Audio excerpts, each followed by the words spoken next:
बाबा ने कई भविष्यवाणियां करी।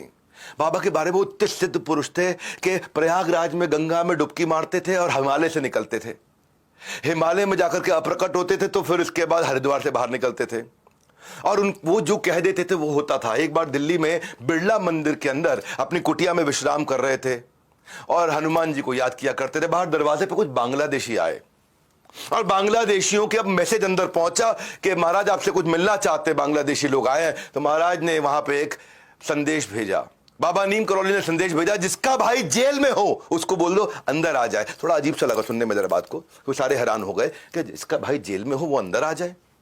अच्छा, किसी को पता ही नहीं इनमें से किसका भाई जेल में है। तो एक आदमी ने बोला मेरा भाई जेल में है, मेरा भाई पाकिस्तान के अंदर जेल में है। तो वो जो बोला उसने कि मेरा भाई जेल, उसको अंदर ले जाया गया। तो बाबा ने कहा कि भाई तुम्हारा भाई दुश्मनों की कैद से जल्दी बाहर आएगा और तुम्हारे देश का सबसे बड़ा शहंशाह बनेगा। इतना कह के बाबा बोले जाओ अब अपना समय अपने भाई के इंतजार में, उसकी वेलकम, उसकी स्वागत की तैयारी में लग जाओ, वो आने वाला। तो उसने पूछा कैसे मुमकिन है महाराज, गुरुदेव, बाबा ये कैसे मुमकिन है? तो मेरा भाई पाकिस्तान की मियां वाली जेल की कालकोठरी के अंदर है, सरकार ने उसको सजाए मौत का ऐलान कर दिया था। बाबा ने कहा वापस जाओ, भाई के आने की तैयारी करो, और बाहर जाने का इशारा कर दिया और लेट गए। आप जानते हैं कौन थे वो?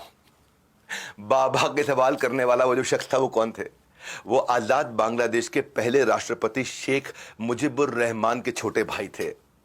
तो ये जो है ना, ये शेख मुजीबुर रहमान प्रिजनर से प्रेसिडेंट बने, सलाखों से सीधा सत्ता मिल गई, आज कहां और कल कहां। इसके पीछे आपसे भी बोल रहा हूं मैं, हाँ आपसे भी बोल रहा हूं, एक ही चीज तय करती है आपका कितना बड़ा विजन है। नाम था उनका, जो बाद में चल के रामदास बने।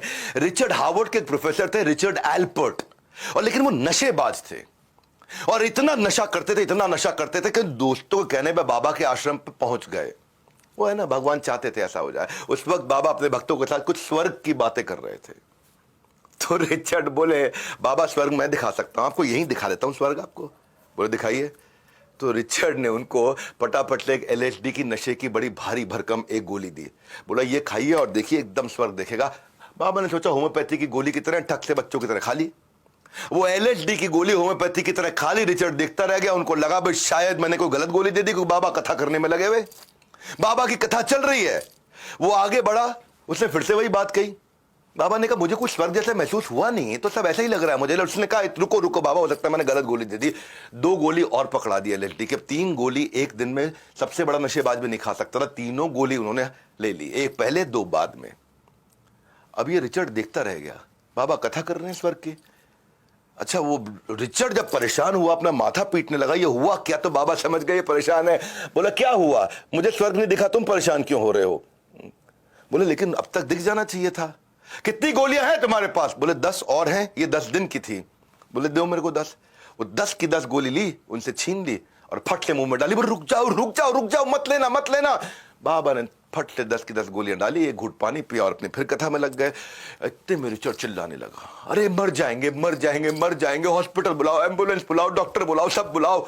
अब सारे के सारे उनके शिष्य लोग चिल्लाने लगे, भाई लड़का चिल्ला रहा है, कुछ हो ना जाए।